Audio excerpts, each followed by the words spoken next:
Hello, everyone. Welcome to the second session of Global HR Virtual Summit 2022 by Bizemag.com. Today, our guest of honor is Professor Wayne Brockbank from University of Michigan Ross School of Business. Thank you, Professor Wayne, for giving this opportunity to have a conversation with you on the most relevant and hot topic of current times. So dear participant, I will introduce Professor Wayne to you through a brief biography. And through this, you will come to know that how difficult it was for Professor Wayne. He has such a busy schedule because he works in so many countries at one time, giving his expert advice. I'm fortunate, I'm really feeling fortunate that he agreed to this session for us. Welcome, Professor Wayne Brockbank. I'll go through the brief biography for my participants and audience. So Dr. Wayne Brockbank is an emeritus professor of business at University of Michigan's Ross School of Business, as I already told. At the Ross School of Business, Dr. Brockbank is a core instructor of the Advanced Human Resource Executive Program. He is also the director of Strategy and Organization Executive Programs, India and United Arab Emirates. Over the past 30 years, these executive programs have been consistently rated as the best HR executive programs in the United States and Europe by the Wall Street Journal, Business Week, and Leadership of Excellence. He has been visiting faculty at universities in Argentina, Saudi Arabia, Kuwait, Australia, China, Indonesia, Hungary, United Kingdom, the Netherlands, India, Korea, and the Czech Republic. In 2013, he was acknowledged as one of the top 20 global HR thinkers by HR Most Influential. His research and consulting focuses on these areas: linkages between business strategy and human resources practices, creating high-performance corporate cultures, and key levers that drive business performance. He has published 7 books with co-authors on these topics and numerous articles in the Annual Review of Business Strategy, Human Resource Management Journal, Harvard Business Review, Human Resource Planning, and the Personal Administrator, and has contributed numerous book chapters. Outside of his university teaching and research responsibilities, Professor Brockbank has consulted in these areas with major corporations on every continent. Among his clients have been the Abu Dhabi Investment Authority, Tata Group, General Electric, BAE Systems, Eli Lilly, Cathay Pacific Airways, Unilever, Harley-Davidson, Citigroup, Shell, Lafarge, Mahindra & Mahindra, Vibe, Microsoft, IBM, Handelsblatt, ICICI Bank, Perez Combank, Sony Ericsson, Cisco, Godrej Group, Medtronic, Rolls-Royce, Walt Disney Corporation, General Motors, and the list is endless. Wow, how fortunate we are to have you, Professor Brockbank. Right now that we will have the golden chance of knowing your expertise directly from you. He has served on the board of directors for the Society of Human Resource Management and the Human Resource Planning Society. If we go at the academic credentials, Professor Brockbank completed his PhD at UCLA, that is University of California, Los Angeles, where he specialized in organization theory, business strategy, and international business. He received his Bachelor of Arts and Master of Organization Behavior from Brigham Young University. Welcome once more, Professor Brockbank. And without taking much of your time, I will jump to my first question to you. How can HR support and model a business strategy for startups for an upward journey to success? Over to you, Professor Brockbank. Be stimulated by that by that technology, by the technology that intersects with product delivery, information strategy, and finance. And he had a passion for it, and he surrounded himself. And the job of HR is to make sure that that passion remains with those that are hired. That's one issue. Second is they need to continually remember, that is, HR professionals need to remember, as they're building an HR strategy for the startup, needs to remember to hire and reinforce the purpose of the institution. And sometimes we in HR get pulled off into side issues that might need to be done, but aren't really central to the issue at hand. I had a professor years and years ago, many years ago, named Armin Alshin, who is a candidate for a Nobel Prize. And I remember him hammering me as a student in the business school. He was an economics professor. He says, and he hammered me, saying, there's nothing that you do in business that means anything, including in HR, unless it creates positive cash flow on the outside, period.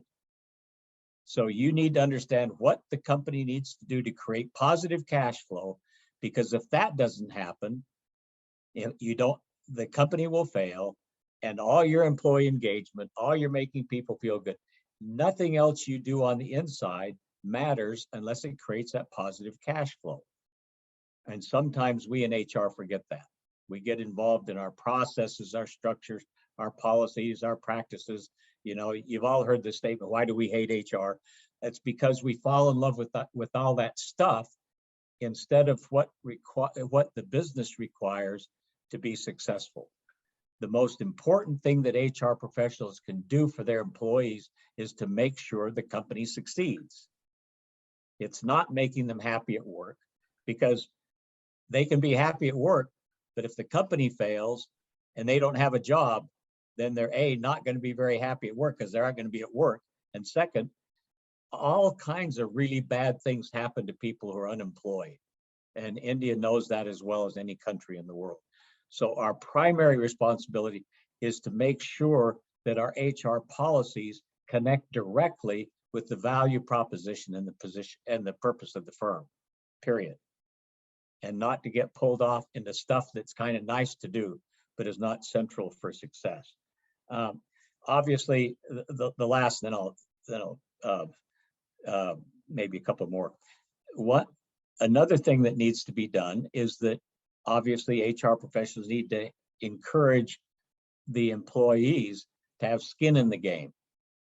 And as much as possible in startups, that means stock options. It may be some form of profit sharing. Needs to be something where the employee has skin in the game, so that they understand that this is an entrepreneurial culture that exists in a startup, and they need to put their full heart and soul into ensuring its success. And finally, I've done quite a bit of work with a number of the tech startups in Silicon Valley and in Seattle. And one of the things the research pretty clearly says is the best employees, the high potential, the real drivers of future success, want to have a voice in the future of the company. They want senior management to listen to them. They want to have a voice in creating the future of the company and the industry. So those are four thoughts I have on the engagement proposition in a startup.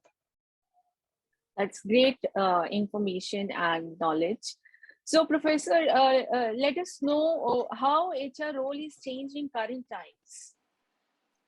I'm sorry, say it again. How HR role is changed in current times for startups. Now everything is going online. So many companies are shut down. So many new companies are booming in COVID times because COVID is not leaving.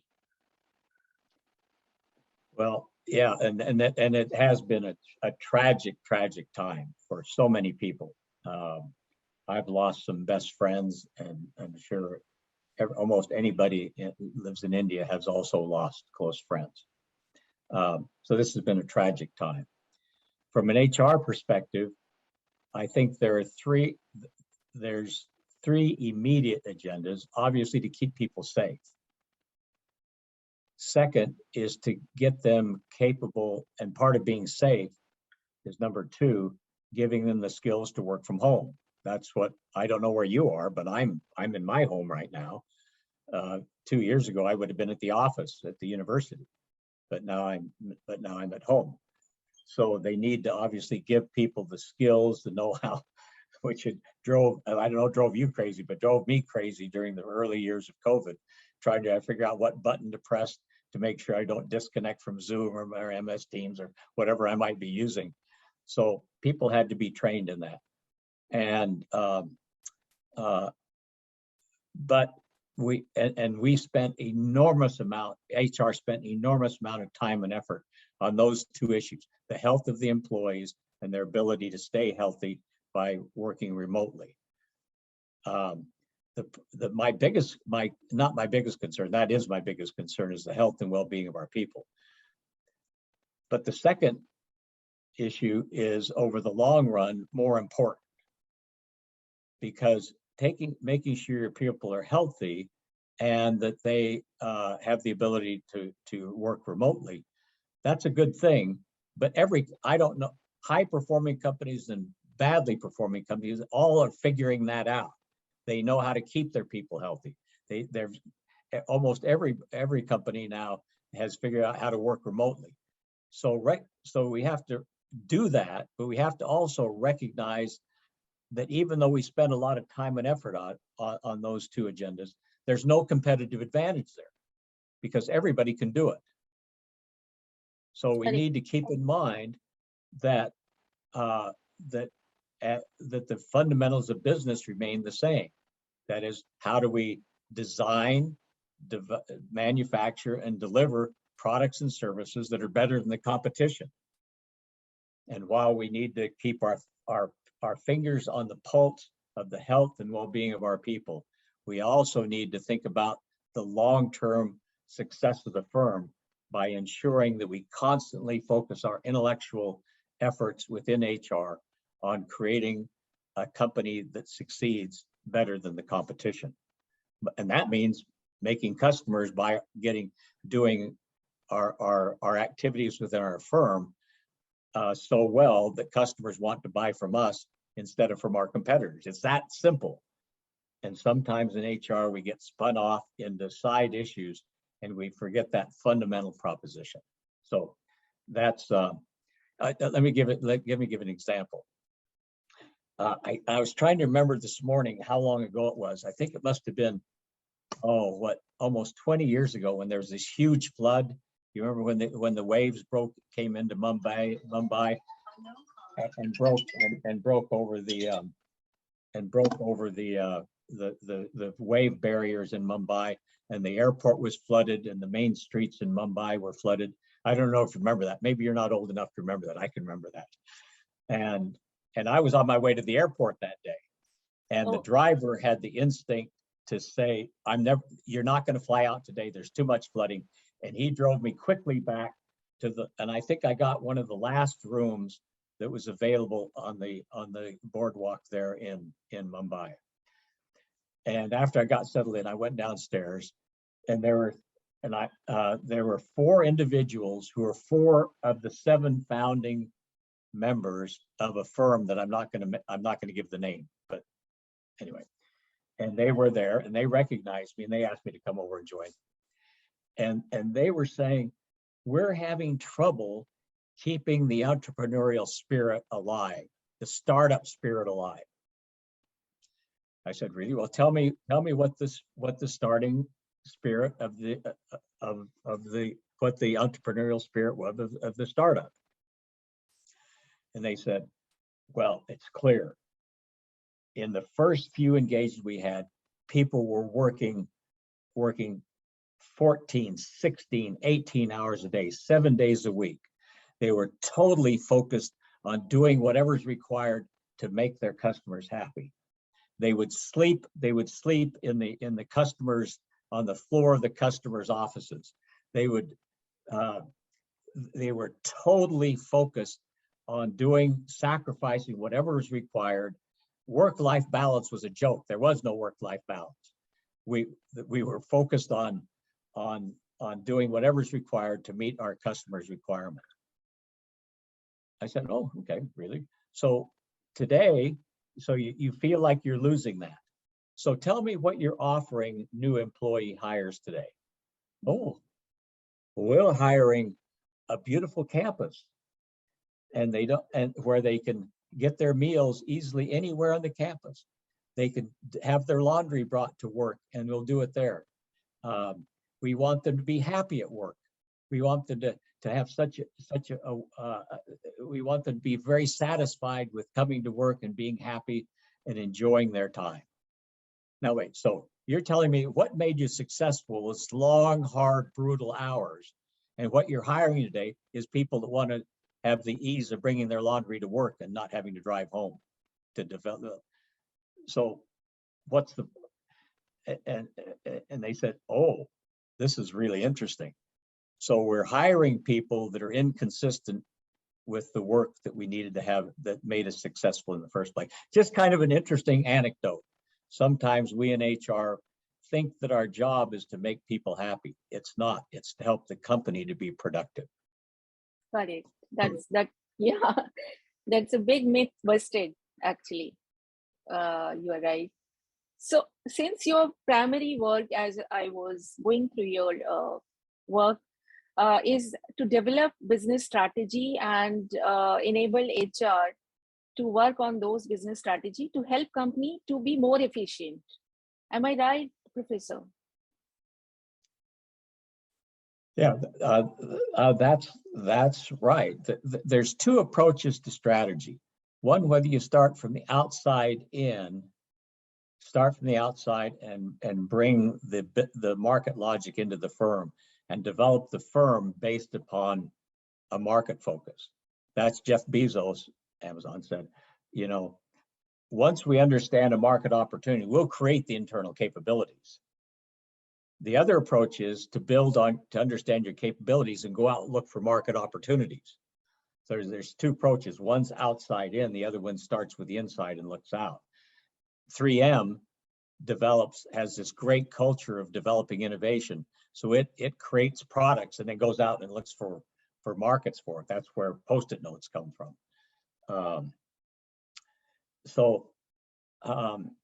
HR, so the first question the HR folks have to ask is, what is the corporation's approach to strategy? Is it an outside-in approach or an inside-out approach? If it's an outside-in approach, that is, we look for market opportunities, then develop the capabilities, then HR plays a role in making sure the capabilities are in place to help to meet the market requirements. Mm-hmm. If the approach to strategy is inside out, that is, you build the capabilities and then you go look for market opportunities, then HR needs to be very careful, because it's easy to build capabilities that the market may not want. Correct. So you need to make sure that whatever capabilities you're building on the inside still ultimately connects to what the requirements are of the markets on the outside. And in both of those cases, HR professionals need to understand the logic and process and alternatives of business strategy, as well as anybody in the firm. Correct. Because how do you develop capabilities? It's by who you hire, what you measure, you reward, who you promote, what you train, what you develop, what you communicate. All the HR practices are the vehicles, the mechanisms through which capabilities are developed, whether you're starting on the outside and looking in or starting from the inside and looking out. HR has to have a clear line of sight to the business and understand, again, the logic and process of strategy, as I indicated, so that everything that it does aligns with that strategy. I'm hoping that in the business school that I have the opportunity of addressing the students, that they spend a lot of their time understanding and reading the classics in business strategy and the emerging classics in the traditional classics in business strategy and the emerging ones. So that's my strong advice to your students. They should know as much about business strategy as they do about HR. So the question is, how many of your classes, how many of your classroom hours are spent studying strategy, or is it spent studying HR stuff? And I think you obviously need to know HR, but HR without a business strategy focus can be a problem rather than a solution.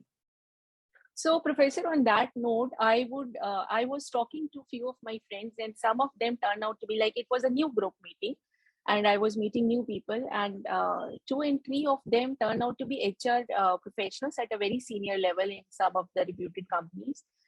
And when I say HR is a very important role and HR people are really significant people, they said, no, HR is a support system in a company. It is never given that significance as any other department. So what is your viewpoint on that? Because as far as I understand, without HR being incorporated into the mainstream of the company, correct kind of talent cannot be acquired, training cannot be acquired, organization cannot be developed in the way that company be productive. Let me give you a very brief framework. Think about that. So think about business HR on one dimension, strategy and tactics on the other dimension. Mm-hmm. So a company has a business strategy. Say grow geographically, and maybe that's the business strategy. The business tactic then is to open up an office in Singapore. So there's that direct line. Now moving over along the vertical on the horizontal axis, you have HR strategy and HR tactics. Now we've gone from business strategy to business tactics. In almost every HR department, where's the arrow go? It goes over from business tactic to HR tactics. Mm-hmm. So we're going to hire. So we've opened up an office in Singapore. So what's the HR tactics? We need to hire some people in Singapore. We need to figure out how to pay them in the Singapore wages. We need to figure out the training we need to give them. We need to organize the office. We need to open up the office space. All those tactics. And in most cases, HR says, we've done our job. We have linked HR tactics to business strategy by linking to business tactics. Right? And most of your students say, that's right. But if that's where we stop our HR logic, we've created virtually no competitive value. Because and I would ask your students, do you think you could figure out how to hire the right people in Singapore? Do you think you know how to pay people in Singapore? Do you think you know how to train them? Do you think you know how to provide benefits? And they'd say, yes. You know what? You know how to do that. Who else knows how to do it? Everybody else. Yeah. That's the problem. And so the question is, how do you create competitive value? And we have done huge amounts of research on this, and it's through creating the leadership and organization capabilities that are directly aligned with the business strategy and not necessarily business tactics. You have to do the business you have to support the business tactics, you'll get fired. If you don't hire those people in Singapore, somebody will fire you. But that will not create competitive advantage. You need to use all of your HR toolkit, all the tools in the HR toolkit, to create and sustain the leadership and organization capabilities that are directly aligned with the business strategy. And that's sometimes what we forget. That was great inputs.